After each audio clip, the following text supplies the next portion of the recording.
زه ډېر افسوس سره دا خبره کوم چې زمونږ نه خو خبره زده کړي که نه چې زما حکومت د عوامي نشل پارټۍ حکومت تېر شوی دی دلته چې کوم دی زه د انفارمیشن منسټر وم ما مطلب چې حیدر خان زنګ وزیر اعلی او ان پي فیصله وکړه او موږ دلته مذاکرات وکړو هم کامیاب کړو که بیا هغې نه پس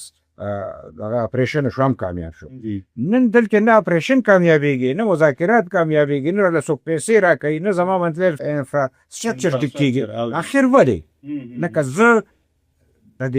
دا خلک غواړي ارادتن چې ما خراب کړي نو که دی داسې غواړي پښتون دومره ناپوهه قوم نه چې دی به نه پوهېږي د اوټ په ذریعه به خلک ټګي ټوري وکړي خو ذهني ټګي ټوري څوک نه شي کولی دا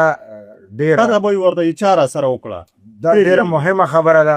چې دا اوس کوم کار وشو بجټ کې چې مرکز بجټ پیش کو دا هم ناروا دی چې تا زما نه پیسې وشتې ته د څه بجټ پیش کړي زه خو په دې تمه چې ته ما نه پیسې راکړې دا خو ما نه مخکې نه وشتې او چې تا ما نه کومې پیسې وشتې نو ما سره دلته خپلې پیسې نشته د دې مطلب